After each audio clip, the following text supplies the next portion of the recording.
I can hear it. Other than that, I thought it was very good for him to have the news about the social bubbles, and there's a clear decrease in positive cases. I am slightly confused about the continuing lockdown rules that allow people to meet up in groups, but inside it's against the law, but it's not actually enforceable by the law because it's private property. But I agree people should keep sticking to the rules and washing their hands. But this was a good briefing. I did enjoy it. I thought it had a lot of useful information that was new. David, thank you. Laura, thank you. That's our first and possibly last Downing Street verdict. Let's turn to Ben Kentish, Westminster correspondent. You've got 30 seconds, Ben. Eddie, the top line, of course, was that new household support bubble for people who live by themselves, whether that's elderly people or single parents, whoever it is. But also a couple of interesting promises from Boris Johnson. Firstly, a pledge of more support for those students that are not going to be able to go to school until September. Promise more details of that next week. And also fresh advice and information for people who are shielding next week. But wasn't it interesting, that question asked many, many times, what have you learnt from this? What do you regret? Patrick Vallance, no real answer. Boris Johnson, no real answer. And then Chris Whitty making very clear that he did have an answer, a long list of things, he said, that he would look back and regret on. Named testing as one example, but said there were many, many others. Until the government gives a similar answer, until Boris Johnson says, well, I think actually we should have done this, the question about lessons learnt and what he regrets and what he would have liked to have done differently, and of course then what he would do differently in future, Eddie, as you saw from that press conference, is not going away. Ben, thank you. One text says it wasn't a guacamole, it was guacamole. We'll check the tape. Ian Dale with you at 7. This is LBC. Thank you, Eddie. Adults living alone in England, including single parents with children under 18, will be able to form a support bubble with one other household, the Prime Minister told us this evening. The updated guidelines come into place from Saturday, and it means members of a bubble can stay overnight at each other's home, and there's no need to stick to the 2-metre social distance rule. Tell me, is anyone listening to the government anymore? Call me on 0345 6060 973. You can text to 84850 or tweet using the hashtag Farage and LBC at LBC+. A former Sage professor says the number of deaths could have been halved if lockdown was introduced just a week earlier.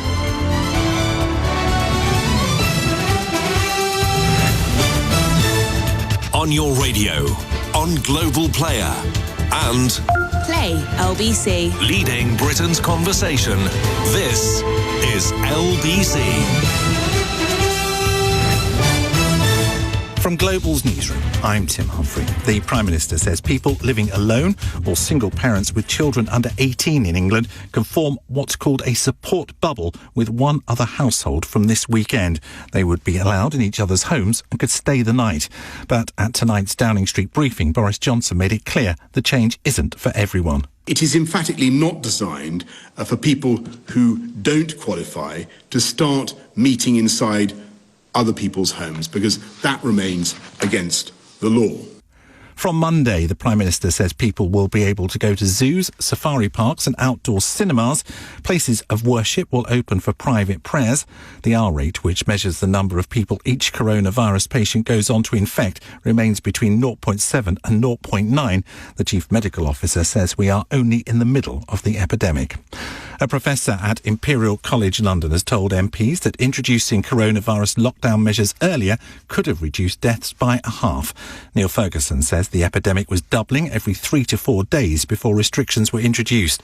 Professor Ferguson is seen as one of the architects of lockdown rules, but had to resign as a government advisor after being found to have broken them himself. A further 245 people in the UK have died after being diagnosed with coronavirus. It takes the Department of Health total to more than 41,100 and includes those in hospitals, care homes and the community. The UK is being warned its finances will take a bigger hit than any other developed country because of the pandemic. Experts from the OECD, which has 37 member countries, predicts England's economy will shrink 11.5% this year. That's worse than the forecast for France and Italy. The brother of George Floyd has told politicians in the US to make sure his death wasn't in vain. He was killed last month as he was being arrested in Minneapolis, prompting huge anti-racism protests around the world. Philonis Floyd has told a hearing into police brutality in Washington it's time for the government to step up. Stop the pain. stop us from being tired. George called for help, and he was ignored. Please listen to the call I'm making to you now, to the calls of our family and the calls ringing out the streets across the world. In the city, the FTSE 100 closed down 7 at 63.29. The pound buys $1.27 and €1.12. And the weather, heavy rain in Wales and the west tonight with showers elsewhere and a low of 7 degrees. Dry in the north tomorrow with sunshine on western coast, showers elsewhere and a high of 20. From Global's newsroom, you're up to date. This is LBC from Global, leading Britain's conversation. The Nigel Farage Show. Mr. Nigel Farage. Thank you, Donald, and good evening, everybody. We've just had the daily Downing Street press conference, but with a difference. Not Alok Sharma, not Matt Hancock. No, we had the Prime. The funeral industry has been ripping off the public for more than a decade because the majority of people don't. But then, perhaps. Dry in the north tomorrow with sunshine on western coast, showers elsewhere and a high of 20. From Global's newsroom, you're up to date. This is LBC from Global, leading Britain's conversation. The Nigel Farage Show. Mr. Nigel Farage. Thank you, Donald, and good evening, everybody. We've just had the daily Downing Street press conference, but with a difference. Not Alok Sharma, not Matt Hancock. No, we had the Prime Minister, Boris Johnson, today. We don't see him very often, so what he had to say was very, very important. Zoos will now be open, along with shops, from Monday, but not the Reptile House. Bubbles are being opened up, whereby individuals, whether they live on their own or they've got kids of under 18, can meet up with another household and stay over, which could mean a lot for single grandparents, single parents, being able now, under the law, to meet their family and stay. Could mean a lot for couples too, couldn't it, that have been separated over a period of time. But then, perhaps, at the end of this press conference, some very difficult questions for the Prime Minister about when lockdown was introduced and what the implications of that have been. Following it all was LBC's Westminster correspondent Ben Kentish. Ben, zoos are open. They are, Nigel. There's been this debate, hasn't there, in recent weeks about zoos, given outdoor attractions were open. And it was one of the very incremental, by his own admission, elements of easing to the lockdown that Boris Johnson announced at that press conference. It does prompt the question, as Laura Koonsberg from the BBC asked, how have you allowed a situation to arise, Prime Minister, where children can go and look at a lion in a zoo, but yet they can't go back to school? And Boris Johnson himself, I thought quite interestingly, almost preempted that question, Nigel, by saying people would find discrepancies inevitably within the advice. He said that was inevitable, but this schools row is going on because as other elements of lockdown are eased, there are those who say, how have you managed to do this, but not to get our children back to school? Yeah, and then we went on to bubbles. Tell us about the bubble. The support bubble. This was the big announcement from today's press conference. It will allow people who live by themselves in a one-person household to mix with one other household. This is designed, Nigel, to help single parents who might be able to go and stay with parents or friends, whoever it is. And it's also designed to help elderly people who, Chris Whitty in particular, has talked about the issue around loneliness and isolation. They will be able to go and mix freely, less than 2 meters, stay overnight at one other household. It is only one other household, and the key detail, which at one point Boris Johnson seemed to forget, was that it only applies to people who live in a single person household, i.e. those who live by themselves. So if you're in a couple, you can't go and see another couple. Or have kids under the age of 18. I mean, that was suggested too. That's right, the adults that live in a single household, yes. Yeah. I mean, Brian from Wolverhampton says, I'm confused. Does the bubble the single household forms with other households have to be single? Boris and the scientists suggested different things. So there's confusion out there already. But I think it is one person who lives on their own or lives with kids under 18 can now go and meet another household and stay overnight. It's as simple as that, isn't it? Very absolutely right, Nigel. 100% clear. It is only one other household. You can't go and see one household one week and another the next. It is only one. And interestingly, also worth bearing in mind that you would be treated, according to the regulations, as if you live in that household. So you can do whatever someone who lives there does. That does mean, though, that if you or anyone in that bubble gets symptoms, you are treated as if you're part of that household. So you would have to isolate. For Yes. No, I understand 2 weeks as well, even if you'd only been to visit once. Unless, of course, you want to go to a rally in Parliament Square, then, of course, the rules don't seem to apply at all. And let's move on to the more difficult bit of this. And, for some time, people have speculated that the government was too slow to introduce lockdown. I mean, I've said it myself dozens of times, and that this led to the crisis being worse than it could. So Professor Neil Ferguson today, really, is it sour grapes from him?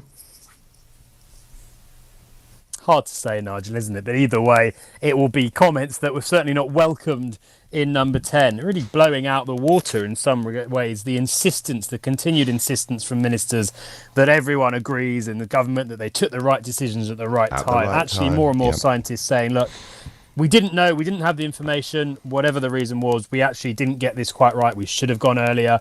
And wasn't it interesting? I thought it was perhaps the most interesting moment of that whole press briefing. Question from Beth Rigby at Sky. What to all three of the panellists, what do they most regret? Boris Johnson simply said, I defer that question to Sir Patrick and Chris Whitty. Professor Sir Patrick just said, well, we'll learn the lessons down the line. And then we go to Chris Whitty, who's just started his answer by saying, there's a long list of things that we need to look very carefully at in terms of what we got wrong.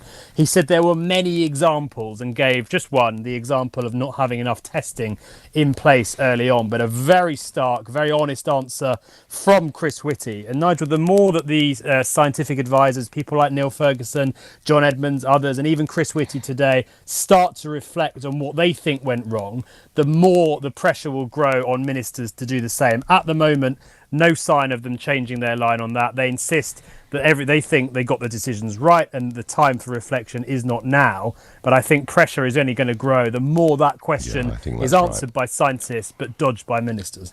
Ben, I think you're right, and thank goodness for Chris Whitty and his honesty at all stages through this crisis. Ben, thank you. So you see, I listened to this. So, this is sort of the Prime Minister being very generous. So you're living on your own and you've not been able to see your grandkids. You're living on your own. You've not been able to meet your boyfriend or girlfriend for 2.5 months if you've obeyed the rules. But now you actually can go and do it. And what I was struck by was, the big medical criticism today is the government was too slow into lockdown. I think the government is hugely behind the curve on coming out of the lockdown. People already are meeting up with friends and family. They've been doing it for weeks. And whether Dominic Cummings encouraged them to do it, well, maybe a tiddly bit. But certainly after last weekend, if 40,000 people can meet in Parliament Square, why on earth can't we go and see our friends and relatives? And I think people are making their own decisions on this. People have decided they can't wait for government anymore. And I really wonder with these, and I've been saying it for a few days, but I really wonder with these 5 o'clock press conferences, even when Boris Johnson is in the chair, I really wonder, are we listening to the government anymore? Tell me what you think. 0345 6060 973. You can text to 84850. Tweet using the hashtag Farage and LBC at LBC. I think we've stopped listening. I think we're making our own minds up. Tony says, I stopped watching the briefings when lockdown ended 6 weeks ago. I live in Glasgow and I'm so disappointed we haven't got a Boris bubble. No, well, that's true. And the Prime Minister did make reference to the fact that Scotland, Wales and Northern Ireland will make their own decisions on this in their own time. But I think, whoever you are, what we have seen with this crisis, Nicola Sturgeon trying to pretend that she's making her own independent decision in Scotland, not going to follow Westminster, but does about 72 hours later. Let's get some opinion from our callers. Daniel is living in Addlestone in Surrey. Good evening. Good evening, Nigel. How are you? I'm all right. That's my thesis, Daniel. I think we've stopped listening to this stuff. I think they're behind the curve. I think we're making our own minds up, Daniel. I would say how the government have handled this and how they've neglected to mention certain things. And as you mentioned, with behind the curve, I mean, for me personally, being told at the start of this thing that, don't worry, it only goes after elderly people, and then 4 months later I'm told we've got a problem in elderly care homes. That's a bit odd. I mean, a lot of things is put on this Dominic Cummings business, him doing what he's done, checking his eyesight and that. But Labour MPs were doing things as well, and, that doesn't get mentioned. Yes, no, you're absolutely right. Of course that's the case. Look, the Cummings thing, I think it's because the chief medical officer in Scotland resigned, all right, when she was found to have broken lockdown by visiting a second home in Fife. Professor Neil Ferguson had a female visitor who stayed overnight at his house. That was breach of the rules. He resigned. And the argument was that Cummings had broken the rules and didn't resign. But, Daniel, I don't want to spend too much time on that. I mean, tell me something. Have you obeyed lockdown to the letter of the law, or have you changed your behaviour a bit in the last few weeks? I have. And there was a point when I could have my sister was going to come up, but because of how things worked, it wouldn't have worked. I couldn't visit my mum and see my sister at the same time, because my sister come up to visit my mum. So that was all a bit odd. And I mean, one thing I would like to ask though is just to finish on is with Beth Rigby asking that question about regrets. I wonder if she's got any regrets, or how she would have maybe asked some questions differently during this crisis. Well, I tell you what, Daniel, I think the media have done terribly at these briefings, not asked the searching questions and not put the government on the spot. But today, I have to say, she was pretty resolute in the way that she handled it and tried to come back with a second question. Daniel, thank you for the call. Stan says, I'm a one-person household. I don't have a partner, but I'm lucky enough to have a second home, which no one lives in. If I did have a partner who lived in my second home, I could go and stay overnight there in the bubble. But under the rules, I can't go there and stay on my own. Stan, I must not encourage you to break the rules that are given by the government. I really, really mustn't. So you can make your own mind up what I think of that situation. It's 6:15. Let's get the news headlines with Tim Humphrey. Boris Johnson has announced adults who live on their own and single-parent families in England will be able to form support bubbles from this weekend. The Chief Medical Officer for England says we're only midway through the coronavirus pandemic. A former scientific advisor to the government has claimed the number of coronavirus deaths could have been reduced by at least a half if lockdown had been brought in a week earlier. And the weather, heavy rain in Wales and the west tonight with showers elsewhere and a low of 7 degrees. LBC Travel, I'm Dave Goff. There are queues on the M25 anti-clockwise after an accident earlier on between junction 26 for Waltham Abbey and junction 25 for Enfield, but all the lanes are open now. It's also slow on the M25 anti-clockwise at junction 30 for Lakeside because a car's broken down on the exit Slip Road. It's very slow in Esher. Lammas Lane stays closed in both directions between Esher Green and West End Lane. That's because of a fire in a building. There are queues on the A12 going out of town to the Redbridge roundabout after an accident earlier on.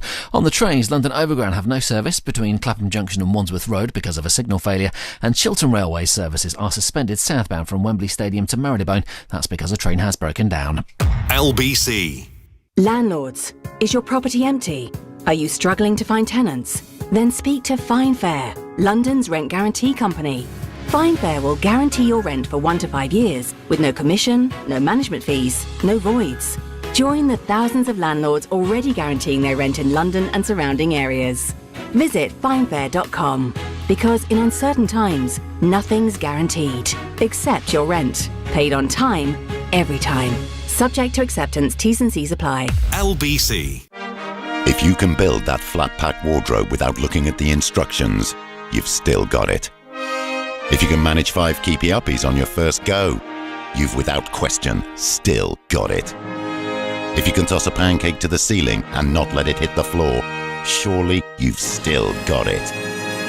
And if you can just about fit into those jeans you bought 5 years ago, you've definitely still got it.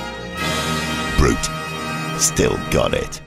TfL has a plan to help London reopen carefully, safely and sustainably. We're temporarily changing when 60-plus London Oyster photo cards, older persons freedom passes and English National Concession Scheme passes can be used. From the 15th of June, you will only be able to use these passes from 9 a.m. on weekday mornings. This is to protect those who must travel in the morning peak and allows you to travel at times when you can safely social distance from others. For more information, search TfL Restart Plan. To the Mayor of London and TfL, every journey matters. Turn on, turn off. Flexible BT TV entertainment is now half price for 6 months, including Sky for our super fast fibre customers. Visit bt.com. Prices and content may change. 24-month term. Add-ons renew unless cancelled. Terms apply. Look, it's not you. It's me. Actually, it is you. You just haven't been there. And I need more, especially right now. Have you tried turning it off and on again? Time your business switched IT provider. Switch to 360 ICT. We take care of your whole company's IT infrastructure with instant user support and remote installations. Right now, get 50% off our premium service until the end of March 2021. Visit 360ict.co.uk. The Nigel Farage Show on LBC. Call 0345 6060 973. The Prime Minister tells us if we're single, we're living alone, or if we're single and with children under 18, we can now have a support bubble household we can go and visit, meet with, not have to keep 2-metre distancing rules, and we can stay overnight too. This, of course, doesn't apply to people who are highly at risk and are shielding, but I just wonder whether actually many of us are not just doing this kind of thing already and making our own decisions, and whether we're not actually listening to them anymore. But before I get back to your calls and thoughts on that, one of the scientists who advised the government on introducing the lockdown in the first place and then was found guilty of breaking the same rules is, of course, Professor Neil Ferguson. He said today that half of all COVID-19 deaths could have been avoided if the lockdown had come in just 1 week sooner. He said this, giving evidence to MPs today. The epidemic was doubling every 3 to 4 days before lockdown interventions were introduced. So had we introduced lockdown measures a week earlier, we would have reduced the final death toll by at least a half. Well, I've been saying to you for the last few weeks that I thought had we introduced it 4 days earlier, it might have halved the infections. Neil Ferguson being a bit more conservative, but saying very clearly in his view, a week earlier on lockdown, sort of in line with Ireland and others, and there would have been half the number of people that would have died. Now, look, he could be accused of sour grapes because he was sacked, although he was only sacked because he actually finished up finding himself in the most ridiculous position as one of the chief architects, having broken the rules himself. I have a sense, and Ben Kentish, our Westminster correspondent, talked about it earlier, I have a sense that what will begin to be picked apart, and I think what Keir Starmer will really begin to hove in on, is the comment that is repeated over and over and over. One, that we listen to the science. Well, that doesn't work because the scientific opinion was always varied. But two, that they always tell us we made the right decisions at the right time. And Chris Whitty today, the government's chief medical officer, pretty much contradicted that by saying, yeah, you know what, we got a lot of things wrong. He quoted testing, but he did say we got a lot of things wrong. And I think this is part of the problem. President Macron in France addressed the French nation and said, I underestimated this. We were too slow to act. I'm sorry. We're going to put our socks up and get this right. Well, he didn't literally say that, but that was the intention of what he said. And all the way through, the Hancocks, the Johnsons, never apologised for anything. And I think that narrative will start to grow. Something else that really did sort of catch my eye today was the OECD. Now, look, I'm not a great fan of the Organisation for Economic Cooperation and Development or any of these big international organisations, but what they said today was interesting. They said the British economy was likely to slump by 11.5% in 2020. And that means that, in fact, our economic slump would be worse, if they're right, would be worse than any other developed country in the world. And that, of course, is all without a second wave, which none of us want to contemplate but have to consider could be possible. So we're going to do a hell of a lot worse. You know, worse than France. They're almost at our number. America's fall is estimated to be about 7 and a bit percent, and China just 2.6%. So some pretty gloomy economic news about the UK from the OECD. We've heard gloomy news about us before, yet somehow I do think whatever happens to the economy, late summer, early autumn, there is going to be a really very, very large number of unemployed people. And I sort of fear, a little bit like the 2008 crisis, which we saw, you know, the banking crisis, all of those things that went wrong. And a couple of years later, it turned out the rich had got richer and ordinary folk had got poorer. And I fear, I really do fear, we're headed for the same game this time along. Right, are we listening to the government? It all seems nonsensical now, I get. I was asked to look after my niece and nephews last week during a house move. They're aged 2 and 7. According to the rules, I should have said no, but surely it's better. The children are with me, who lives alone and has seen nobody, than a nursery school, which is allowed. Watch Boris tonight. What a load of inarticulate waffle, totally confusing, anonymous. Nigel, they have made the support bubble, but it doesn't apply. Yeah, Neil from Harrogate's right here. It doesn't apply for people who are shielding. These people often haven't seen people for months, and many of them have serious mental health issues, which are getting worse because of their isolation. Neil, I'm absolutely sure that that is right. But at the moment, these are the rules that Boris Johnson has set down. And I think, frankly, given the rate of community spread, given that so much of the fear, I think, has gone out of this, I mean, clearly not in hospitals and care homes, but generally out in the community, and given that we've seen wholesale breaches of these so-called rules without any penalties, I think people have lifted their own lockdown some time ago and making their own decisions.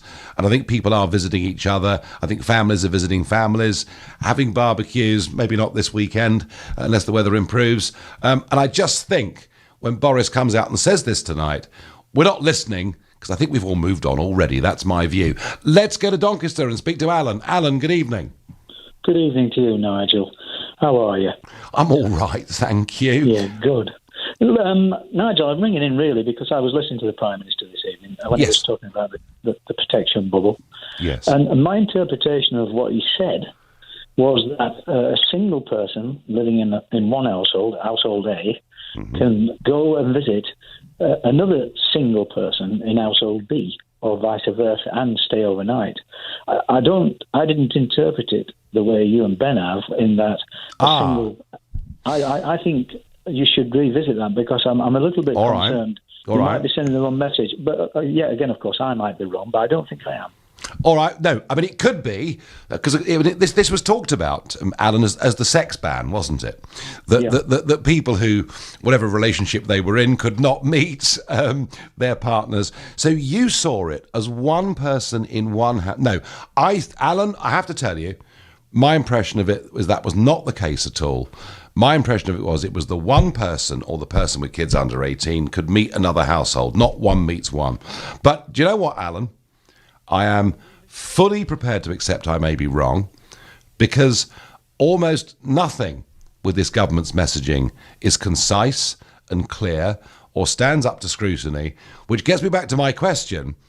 Are you listening? So, you still are listening to what Boris has to say, yeah? I still am listening, and I'm abiding by the rules, but it's obvious to me as I look out my window along the street that many are not. No, I think, look, isn't the truth of it? Most people gave up on this a couple of weeks ago, if not more. In some cases, Nigel, even beyond 3 or 4 weeks ago. Yeah. No, okay, Alan, you've made a very good point. I will try in the upcoming break to double and triple and quadruple check. I think I'm right.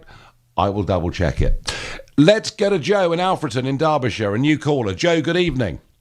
Hi, are you all right? I'm well, Joe. I'm well. So, are you excited about these support bubbles? I am, and I'm a little bit confused about it, because, I've got my father-in-law that lives on his own, so I'm a little bit confused whether he's allowed to come into my household with me and my partner, or whether he's not. I'm completely confused about it, to be honest. Right, OK. Let me just read out some government advice here, Joe, as we try and work our way through this. The change does not include those who are shielding, meaning guidelines for the clinically extremely vulnerable stay the same. So, government officials say bubbles would have allowed widowed grandparents to visit family members or have their grandchildren to stay. That's plural, all right? Alan, our previous caller, that's plural. It would also allow single parents to get childcare help from others and couples who live apart to meet indoors, leading some tabloid newspapers to declare the sex ban is over. So it really depends, doesn't it, Joe? You know, is your father-in-law, is he shielding? Is he at high risk? He is, yes. Well, the bad news, according to what the Prime Minister says you should do, is that you're still not supposed to meet him. But my question to you, Joe, is are you listening to what the government tells you anymore or making your own mind up? To a certain degree, I'm listening to what the government say, but I know, I work on a building site for a living, and the people on the building site I've noticed that are taking the 2 metre rule with a pinch of salt at the minute. Yeah. There's not many people that are abiding by that rule. But I think a hell of a lot of people are taking their own mind up as from this Dominic Cummings sort of thing, really. You think that was a sort of turning point, do you? I do, yeah. I think a lot of people looked at that as if to say, well, he can get away with it, so why can't we? I think that did begin something. I have to say it's a shame, but I think what happened in London at the weekend perhaps is even more significant than that. Thank you very much indeed for your call. Sorry to be the bearer of bad news. Tom says the briefings are a waste of time. Nobody is listening to this useless amateur government. Nigel, big fan of the show. I live in Wales. We're still in lockdown. Our First Minister is unwilling to loosen things and is allowing us to drive 5 miles only. Well, there you are. You've got devolved government in Wales, and that's the decision that the First Minister, Labour First Minister, has made. And it's up to you guys at elections to decide who should be in charge. But we are living in a devolved United Kingdom, and that isn't going to change, whether you like it or not. This is the Nigel Farage Show here on LBC. It is now 6:30. Time for the news with Tim Humphrey.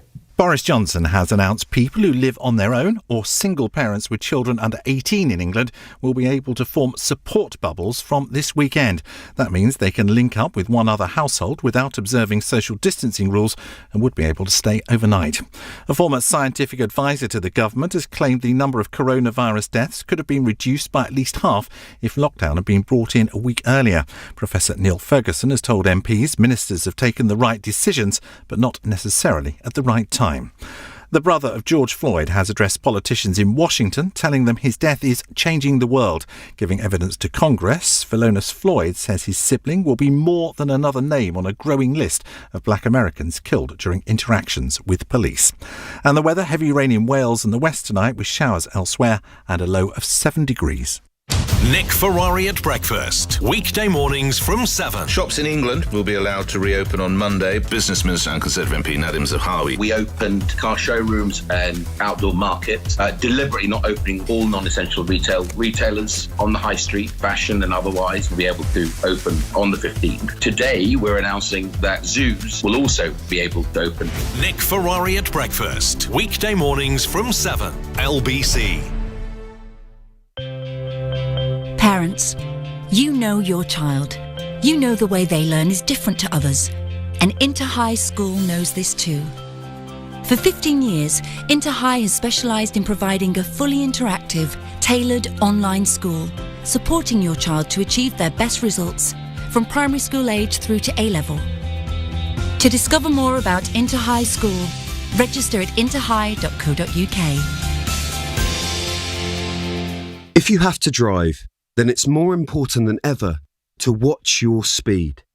As London starts to reopen, there are going to be more people on our streets. There'll be more people cycling, more people walking to work or to the shops. If you must drive, Avoid the morning and evening peaks when the roads will be busier. We want the streets to be safe for everyone, all the time. So watch your speed. To the Mayor of London and TfL, every journey matters. Landlords, is your property empty? Are you struggling to find tenants? Then speak to Fine Fair, London's rent guarantee company. Fine Fair will guarantee your rent for 1 to 5 years with no commission, no management fees, no voids. Join the thousands of landlords already guaranteeing their rent in London and surrounding areas. Visit finefair.com because in uncertain times, nothing's guaranteed except your rent. Paid on time, every time. Subject to acceptance, T's and C's apply. Minions, did you know Sky Broadband Superfast guarantees your speed? No, Stuart, it doesn't guarantee you'll win the game. Or that your video will go viral. Or that you'll match with the love of your life.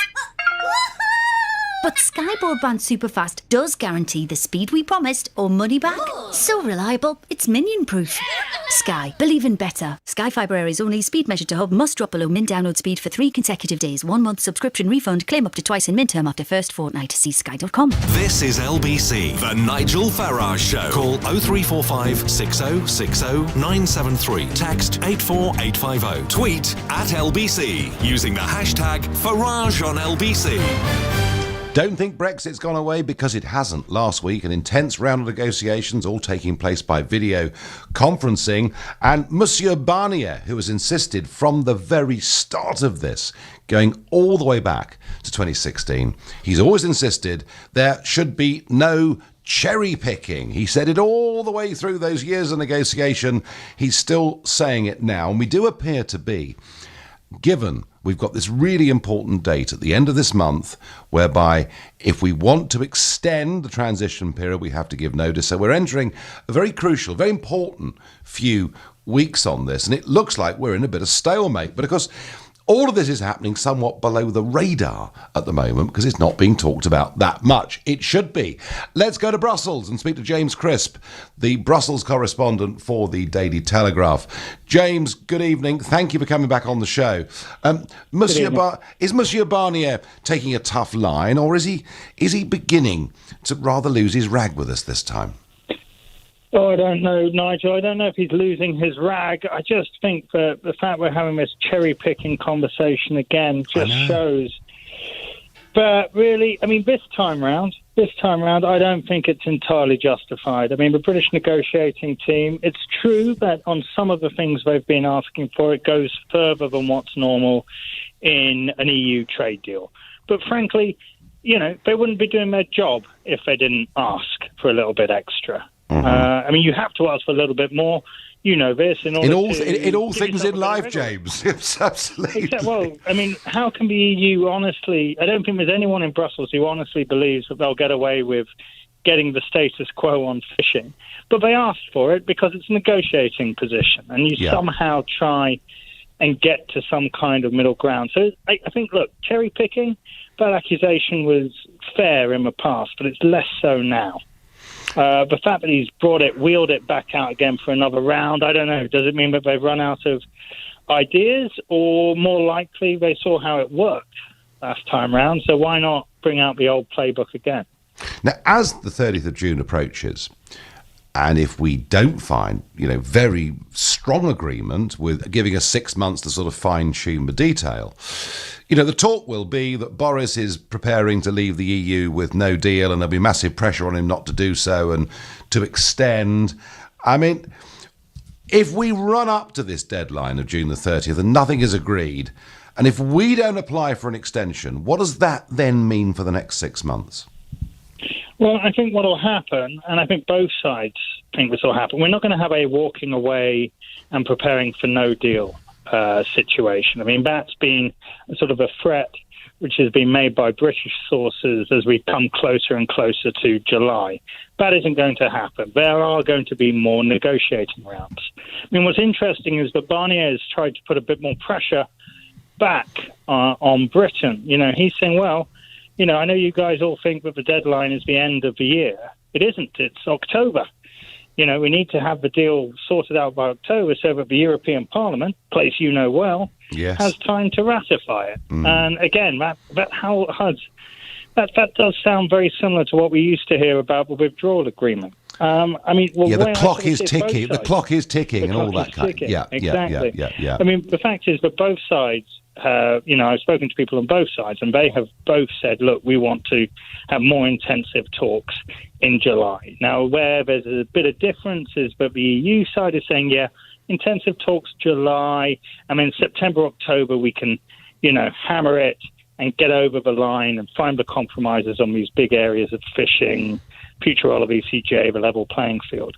But the British sources are saying, no, it's got to be in July. We have to get this sorted out in July. And that's an interesting, difference of approach, actually, because, it does sort of make you wonder if actually the British are more worried about the end-of-year deadline than they've been letting on, or that they like to make it look like in public. James, we're going to talk to you again because this is not going to end quickly, I can just tell. Thank you very much indeed for that. So, deadlock sides on these Brexit talks. We'll see where it goes. Nigel, I don't have much confidence in the MPs on the daily briefings. They're not sure what they're saying. There are more ums and ahs than I can take. Yeah, I think that's probably true, actually. Peter says, I've never listened to these government briefings. I don't think people are particularly taking any notice of it, not from what I can see anyway. No, look, I think that's absolutely right. People aren't. A couple of callers, though, tonight we've had, are listening to what's being said and are taking this very seriously indeed. Heather is calling from Leicestershire and is a new caller. Good evening, Heather. Hello, Heather. I'm sorry. Hello, Nigel. Nice to speak to you. Good to speak to you, Heather. So, I mean, these bubbles, this concept's being introduced. There is still a bit of confusion about what it means, though I think we've explained it as best we can.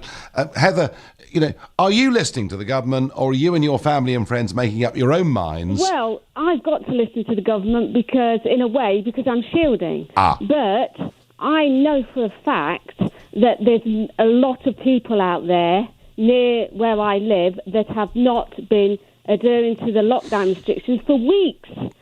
I have friends in Arnold, in Nottingham. They've been having parties on the street in the middle of the night. People in Grantham, barbecues. I've been told from friends on their street they've been having barbecues, inviting people, and it's been going on for weeks. Yes, it has. It has. Heather, it has.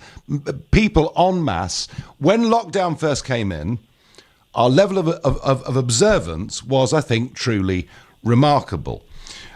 Why are they now breaking government rules? Is it because they're just bored and had enough?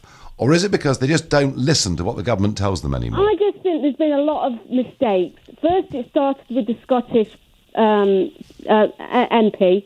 Then we had Dominic Cummings, and people have just not listened since that. They just have no confidence in the government. If they can break the rules, why can't we?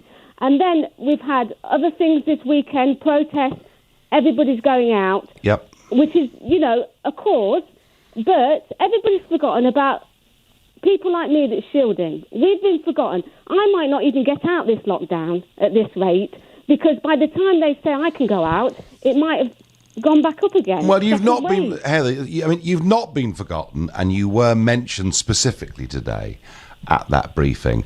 But ultimately, as somebody who's shielding, the decision of when to go out into the big world again, it's a decision that you're going to make, not the government, isn't it? Yeah, true. That's true. But, I understand that is true. But it's just that I feel that, the nation has forgotten about the people that are vulnerable.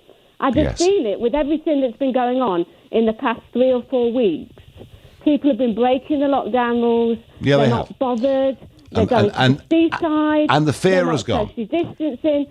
And they don't care about anybody else that can't who are shielding. I don't feel that anybody's bothered. The question is, Heather, are you clinically extremely vulnerable? Because that's the phrase on this support bubble that the government have used today. Would you define yourself as clinically extremely vulnerable? Yes, I am. Okay, well, in which case, you best, I think, keep the government advised. I suspect you would have done so anyway. Heather, I wish you well.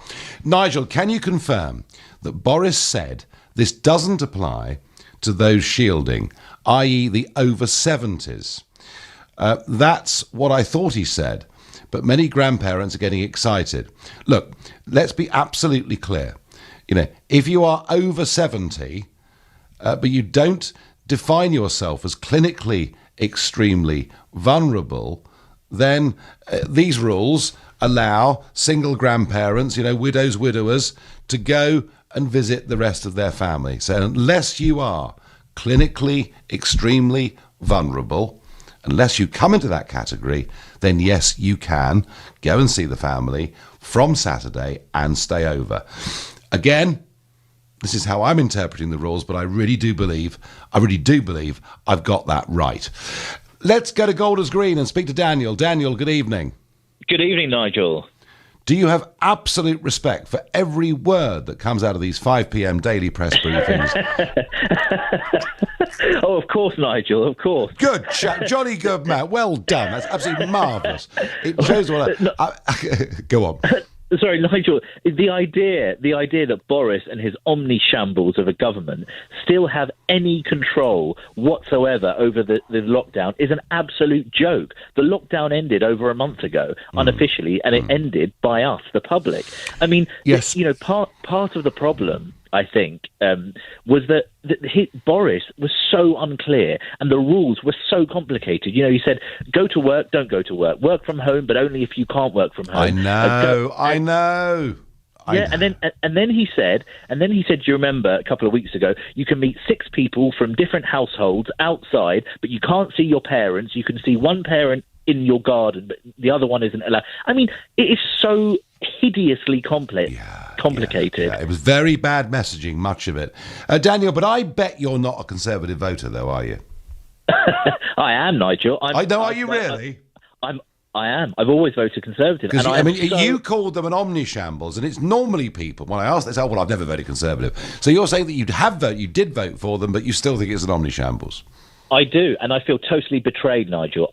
Boris pulled the wool over all of our eyes. Anyone who voted Conservative, I am so disgusted. I've always voted Conservative. I believed in him, and you know what? He just cares about himself. He's a selfish. The way he's protected Dominic Cummings, who lied to us, ridiculous. Drove 50 miles to test his eyesight. I mean, honestly, we're stupid. Talk about Jackanory. No, that really was ludicrous. Well, had Cummings said to us, Daniel, look, it was Easter Sunday, it was my wife's birthday, we'd just been through murder with this wretched coronavirus, I'd been seriously ill, my wife had been ill, my child had even been hospitalised for one night, and you know what, it was a sunny day, we went out for a drive and walked through the woods. I think we'd have said, you know what, maybe all of us have broken the rules a little bit. We would. The great British public is very understanding. Yeah, they are. If you're honest, Nigel, and you speak, and genuinely, I've heard you speak, and I really, really respect you because you're a straight talker. You talk, even if it's something that we don't want to hear. The great British public, even if we don't like it, we say, okay, fair enough. You're being honest with us. You're being upfront, and we don't like being taken for mugs, and that's what Boris Johnson and his omni-shambles of the government are doing. They're lying to us. They're treating us like mugs, and we won't stand for it. All right, Daniel, very, very strong words there. Nigel, 4 teenagers have just passed by my flat carrying snooker cues. I think lockdown is over, says Colin on Stockton-on-Tees. I'm not supposed to laugh. I'm supposed to say you must obey the government rules. They're being made for your own good by people who have made all the right decisions at the right times. It is 6:46, time for the news headlines with Tim Humphrey. The Prime Minister says people living alone or single parents with children under 18 in England can set up what's called a support bubble with one other household from this weekend.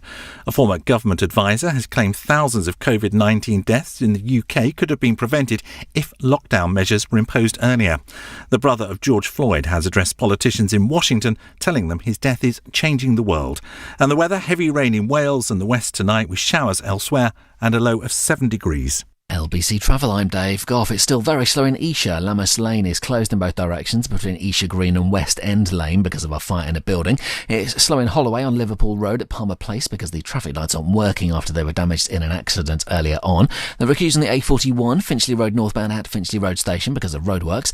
In Harold Wood on the A12, the traffic lights at the M25, the Brook Street roundabout, aren't working properly. And on the trains, Chiltern Railways have delays of up to an hour and some cancellations southbound from Wembley Stadium to Marylebone. It's after a train broke down earlier on. Coming up at 7 on LBC, Ian Dale. On the News Hour, I'm forever blowing family support bubbles, economic troubles ahead, exam anxieties, and a look at the freight sector. Ian Dale on LBC. As part of the plan to help London reopen carefully, safely and sustainably, TfL is making it easier and safer to walk and cycle more. We're asking all Londoners to do this wherever possible, saving space on public transport for those who must use it. Walking and cycling will also help improve London's air quality and is great for your mental and physical well-being. As part of the Street Space for London plan, we're working closely with London Boroughs and the City of London Corporation, changing town centres, building new cycleways and creating low-traffic neighbourhoods right across our city. Some streets will be converted to walking and cycling only, with others closed to all traffic apart from buses.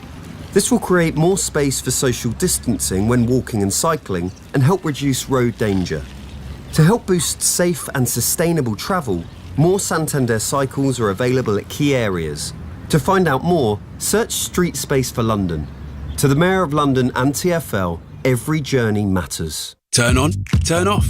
Flexible BT TV entertainment is now half price for 6 months, including Sky channels from now on for our superfast fibre customers. Visit bt.com. Prices and content may change. 24-month term. Add-ons renew unless cancelled. Terms apply. Leading Britain's conversation. The Nigel Farage Show. Tweet at LBC using the hashtag Farage on LBC. Before we get back to whether you're listening to the government and how you see this new support bubble that's been proposed by Boris Johnson within the last couple of hours, we're going to take a look at events today in the United States of America, including some really extraordinary stories, I think they're extraordinary, that just do not make mainstream media in the United Kingdom for some reason. I'm joined by Nick Harper, LBC's correspondent in the US. Nick, good afternoon, of course, to you.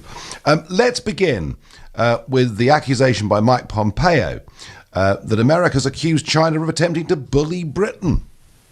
That's right, Nigel. Yeah, good afternoon. It's some very strong words from the Secretary of State, Mike Pompeo. At the moment, we're seeing China, I guess, kind of wooing the United Kingdom, really going on something of a PR offensive at a time that the UK is looking at this security review of 5G networks, trying to decide which ones to use, and it could end up in a ban of any Huawei technology. Now, of course, the United States would love that to happen. So they're putting the pressure on the UK and attacking China in the process. So Secretary of State Mike Pompeo has said that China is using coercive bullying tactics. And he's saying that Huawei is an extension of the Chinese Communist Party's surveillance state. Pompeo also reminding the UK of that special relationship, saying that free nations deal in true friendship and desire mutual prosperity, not political and corporate kowtow.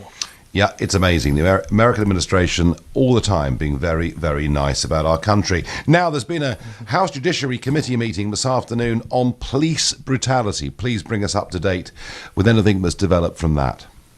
Yeah, so this has been really, I guess, the big push from the protesters over the last week or so. They are now pushing for action. They're calling for police reforms. In some instances, they even want budgets cut and that money used to help social programs. So up on Capitol Hill, the House of Representatives, their Special Judiciary Committee has been holding this hearing, specifically looking at police brutality. We've been hearing from George Floyd's brother.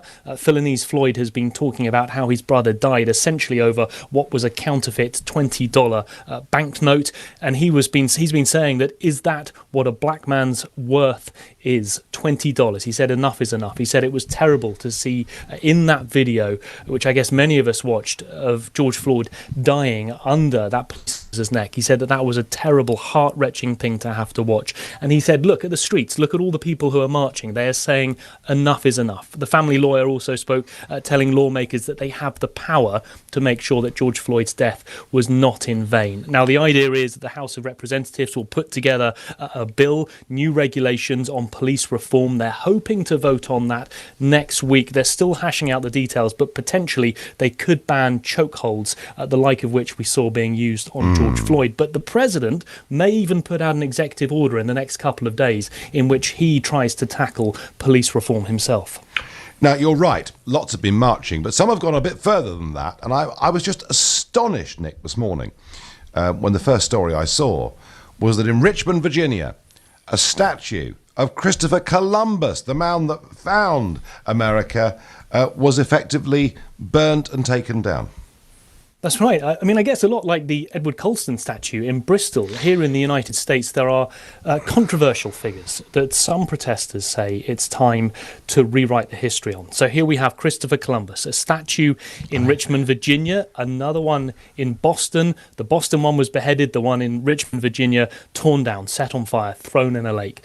People here, because we have Columbus Day, it's one of the federal holidays, like a bank holiday, they're saying that needs to be renamed mark the fact that he was involved in the murder of indigenous populations by coming here to the US to begin that colonial rule. So they even want not just the statues removed, but Columbus Day renamed as well. Yeah, I mean, the difference, of course, is that Colston was a figure perhaps quite well known in Bristol, but not known in London. Columbus is a name that virtually every school child that's brought up in the Western world knows about. Has President Trump responded to this Columbus story?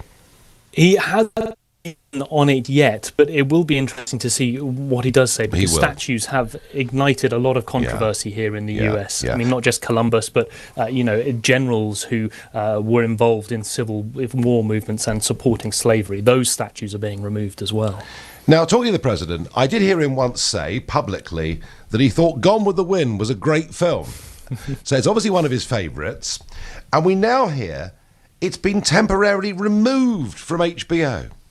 It has. I mean, this is all part of, I guess, companies re-examining their public image, looking at what they're involved in and how that sits with things that are happening at the moment.